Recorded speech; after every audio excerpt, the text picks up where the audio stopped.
Hey there, thanks for tuning in to week 3 of Kyle and Maggie's Money Making Picks.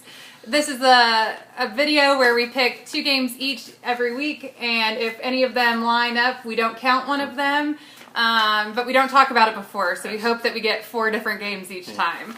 So Kyle's going to give a quick recap of where we're at now in the season. So in week 2, we started out great. In the 1 o'clock games, we went 2-0, and then in the 4 o'clock in the night games, we went 0-2. So we broke even at 2-2 last week, but the week 1 we went 3-1. So overall we're 5-3, still making a profit. So like she said, if we have the same picks, it's going to make it less than 4. But if we don't, we'll have a max of 4 picks. So let's get started with your first week 3 pick. Okay, I wasn't sure this week. My first one though, I went with Denver -3 at the Bills. Okay. So I just feel good about Denver this year, and I think that the Bills are kind of similar to the Cowboys with their running back situation, so they did a good job stopping the Cowboys, and I'm hoping that they can keep that going. So, -3. -3 on the road for Denver, though. Yeah. Buffalo doesn't have much offense, so I do Right. like that. My first pick is going to be Atlanta at Detroit -3. So I'm picking Atlanta -3 at Detroit. Unfortunately, last week, the Falcons killed my Packers. It was a rout. They just dominated that whole game. The final score does not indicate how badly they were beating the Packers during that game. And I have a little bit of nerdy stats for you for this game.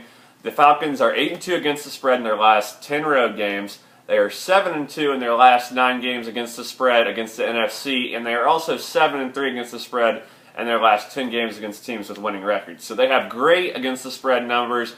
And this game is going to be played on the turf, so despite it being a road game, their speed is still going to work in their favor. So I think the Falcons -3 is a great bet. I'd go up to -5 with them. I think they will beat the Detroit Lions, even in Detroit.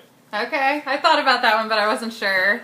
For my second one, I picked the Saints +5.5 at the Panthers. Okay. I'm just not a huge Cam Newton fan, and I just feel like their offense isn't really connecting right now. I mean, neither is the Saints, but I do feel like the Saints have gone against the Patriots and the Vikings, whereas the Panthers have gone against the 49ers and the Bills. So I think this is the game where the Saints can really turn it around and use their offensive weapons in a meaningful way, and I just feel like it's going to come together for them this week. All right, I like that one. My second pick is Tennessee at home -2.5 against the Seahawks. I don't think it's going to be a very popular pick. Everyone still thinks the Seahawks is like a very good team.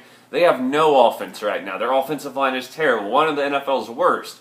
While Tennessee's offense hasn't really gotten rolling, yes, they killed the Jags for one of our picks that we won last week, which is nice. They haven't really gotten going, but like I said, Seattle has no offensive line. Their only playmaker is Doug Baldwin, and the Seahawks, for more of those nerdy stats, they're 0-5 against the spread in their last 5 road games, and they are 1-5 in their last 6 against the spread overall. So they're not very good against the spread recently, while the Titans, they are 5-2 at home last season, so I feel like even having to give up points against a solid defense like Seattle, I just don't see Seattle scoring enough points. And also the Titans averaged nearly 30 points per game against NFC opponents last year. So I think this translates into them at least winning by a field goal and covering the -2.5.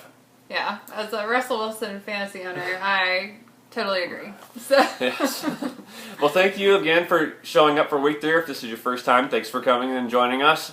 If you guys would like to share on Facebook or retweet us on Twitter or just go ahead and tweet yourself, it'd be great if we could get out there to more people because we really enjoy do this and we like just having the fans come and watch our video. Thank you again. Thanks.